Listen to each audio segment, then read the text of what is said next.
दूर किसी जंगल में मीनू चिड़िया और उसका पति कबूतर बंटा रहते थे। सब पक्षी इस जंगल में खुशहाल जीवन जीते थे। बस एक बहुत बड़ा मसला था। चील पक्षियों पर हमला कर देते और उनके अंडे को भी खा जाते थे।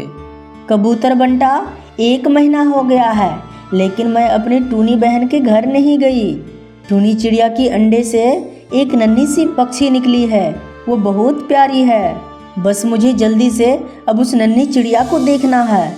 वो तो ठीक है मीनू चिड़िया, तुम चली जाओ, लेकिन हमारे अंडे तो 3-3 हैं, इनमें से कब नन्हे नन्हे पक्षी निकलेंगे। कबूतर बंटा, इस पल का मुझे भी बहुत इंतज़ार है कि मेरे 3-3 अंडे में से नन्हे नन्हे चिड़िया कब निकलेंगे।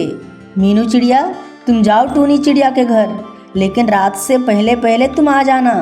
कबूतर बंटा, मैं दूसरी जंगल जा रहा हूँ, कुछ तो समय लगेगा ना मुझे, परंतु रात से पहले पहले मैं कोशिश करूँगी, आ जाऊँगी। यह कहकर मीनू चिड़िया टूनी चिड़िया के घर की तरफ रवाना हो जाते हैं। बस इतना कहकर मीनू चिड़िया वहाँ से चली जाती है और कबूतर बंटा आराम से अपने घोंसले में सो जाता है। कुछ देर बाद जंगल में भगदड़ मच जाती है। पक्षी बहुत परेशान थे।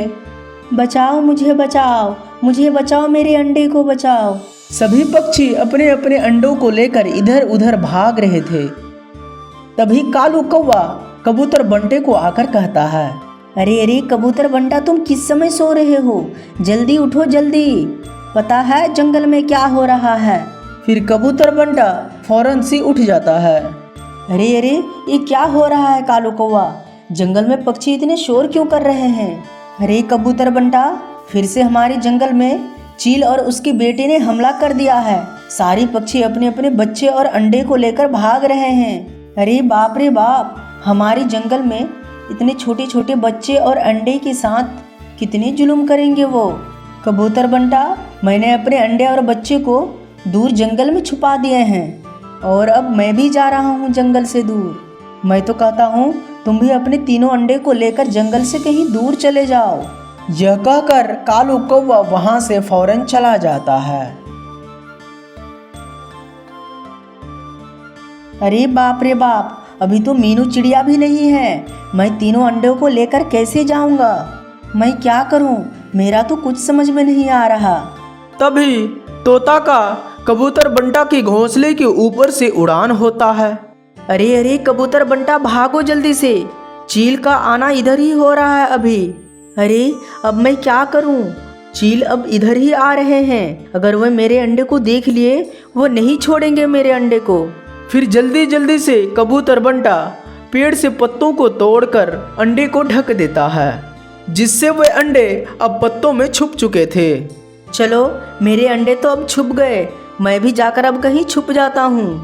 बस चील को पता ना लगे कि मेरे अंडे अब इस पत्ते के नीचे छुपे हुए हैं। यह कहकर कबूतर बंटा झाड़ियों में छुप जाते हैं। बस तभी वहां पर दुष्ट चील आ जाता है। अरे कहाँ है स्वादिष्ट स्वादिष्ट अंडे? मैं सारे अंडे खा जाऊंगी, बड़ा ही मजा आएगा। मम्मा मम्मा, वो देखो, कबूतर बंटा उस पेड़ के नीचे छुपा है। उसके तो 3-3 अंडे हैं ना। उनसे जाकर पूछिए अम्मा कि उनके तीनों अंडे कहाँ हैं। फिर नन्हा चील कबूतर बंटा के पास जाता है और उन्हें पकड़कर घोंसले के पास ले आता है। जल्दी बताओ कबूतर बंटा, कहाँ है तुम्हारे तीनों अंडा? नहीं बताऊंगा, नहीं बताऊंगा, कभी नहीं बताऊंगा तुम्हें, दुष्ट चील कहीं का। मम्मा, ये कबूतर बंटा को मार डालो, लगता है इन्हें अपनी जान प्यारी नहीं है। तुम कुछ भी करो दुष्ट चील, चाहे मेरी तुम जान ही ले लो, परंतु मैं अपने अंडे के बारे नहीं बताऊंगा। अब दुष्ट चील को कबूतर बंटा पर बहुत ज्यादा गुस्सा आता है। दुष्ट चील कबूतर पर हमला कर देता है। कबूतर बंटा को जख्मी करके चील वहां से चला जाता है। बेचारा कबूतर बंटा जख्मी हालत में वहीं पड़ा होता है। तभी मीनू चिड़िया वहां आ जाती है। अरे कबूतर बंटा, ये क्या हो गया तुम्हें? मुझे जैसे ही दुष्ट चील के बारे में पता चला, मैं जल्दी से भाग गई। आप बिल्कुल ठीक हो जाएंगे, मैं फौरन उल्लू वैद्य जी को बुलाती हूँ। मीनू चिड़िया, हमारे अंडे, हमारे अंडे। कबूतर बंटा, कहाँ है हमारे अंडे? जल्दी बताओ मुझे। हमारे अंडे घोंसले में ही है, बस मैं उनके ऊपर पत्ते बिछा दिए ताकि हमारे अंडे को दुष्ट चील ना देख सके। बस कबूतर बंटा की ये बात दूर बैठी दुष्ट चील सुन लेता है। चलो चलो मम्मा चलो, जल्दी से कबूतर बंटा के घोंसले से तीनों अंडों को चुरा कर खूब मजे ले लेकर खाते हैं। फिर दुष्ट चील और नन्हे चील फौरन कबूतर बंटा के घोंसले के पास आते हैं और दुष्ट चील उस अंडे पर से पत्ते को हटा देते हैं। चिड़िया, तुम अपने अंडे को मुझसे छुपाने की कितनी भी कोशिश कर लो, परंतु नहीं छुपा सकते। अब तो मैं इन्हें तोड़कर अंडे पी जाऊंगी। देखो चील, तुम ऐसा ना करो, भले ही तुम मुझे मार कर खा लो, लेकिन मेरे अंडे को ऐसा मत तोड़ो। नहीं नहीं मम्मा नहीं, मुझे इन पक्षियों को नहीं खाना है, मुझे इन अंडे को ही तोड़कर खाना है। फिर जैसे ही दुष्ट चील अंडे को तोड़ने के लिए जाते हैं, तभी दूर से एक तीर आकर नन्हे चील को लग जाते हैं और वे तो काफी ज्यादा जख्मी हो जाते हैं। अरे ये तीर किसने मारा मेरे बेटे को, किसने मारा? किसमें इतनी हिम्मत है जो मेरे बेटे को तीर मार दिया? तभी तोता महाराज कहता है, मैंने मारा दुष्ट चील, मैं 2 दिन के लिए जंगल से बाहर क्या चला गया? तुम तो जंगल में तबाही मचाने लगे हो। सैनिकों, पकड़ लो इसे। और हाँ दुष्ट चील, तुम बिल्कुल ही भागने की कोशिश मत करना, वरना इसी तरह तुम्हें भी मार डालूंगा।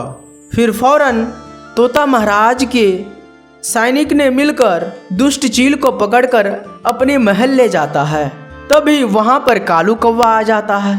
मीनू चिड़िया कालू कौवा से कहती है, अरे कालू कौवा, पता नहीं कबूतर बंटा को क्या हो गया, होश नहीं आ रहा है। तभी से उल्लू वैद्य जी भी नहीं आ रहे हैं। मीनू चिड़िया, मैंने उल्लू वैद्य जी को बुला लिया है, बस आते ही होंगे। थोड़ी देर बाद वहां पर उल्लू वैद्य जी आ जाते हैं और कबूतर बंटा के जख्मी पर पट्टी कर देते हैं। कबूतर बंटा, अब तुम सिर्फ आराम करना, क्योंकि यह जख्मी ताज़ा है। इस घाव को भरने में अभी कुछ समय तो ज़रूर लगेगा। उल्लू वैद्य जी, आप बिल्कुल चिंता ना करें, मैं इसकी अच्छे से ख्याल रखूँगा।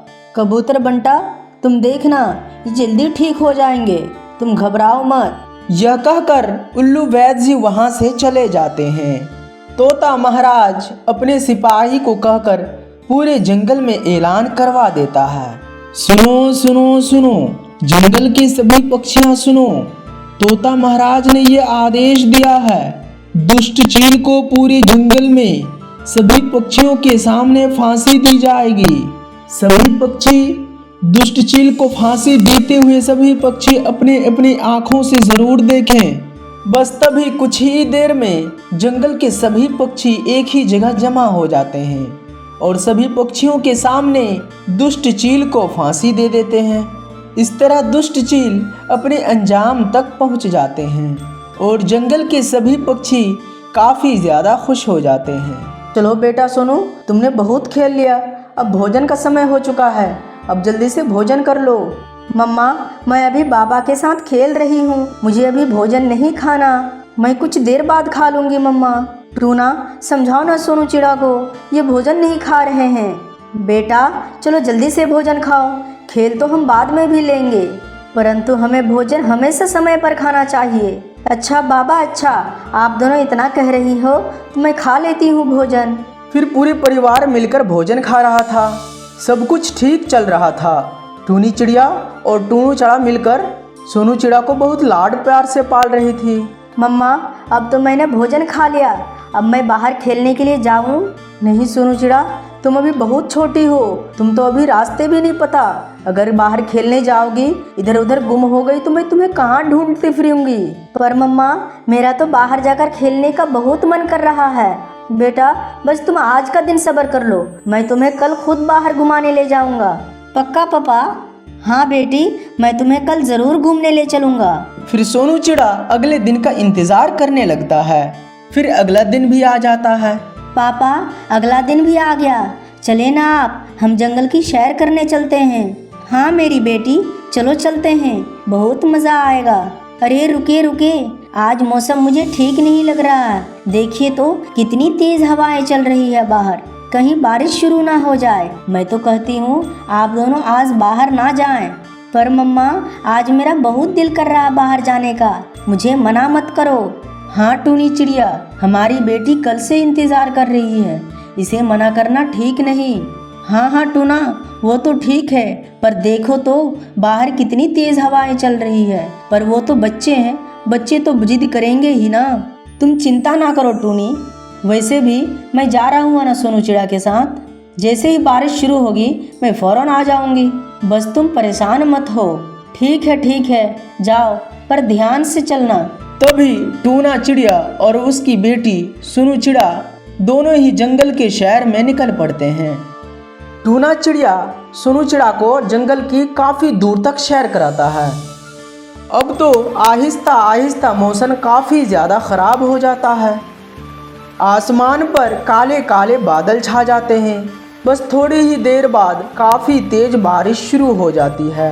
तभी टूना चिड़िया और सोनू चिड़ा एक पेड़ के नीचे बैठ जाते हैं।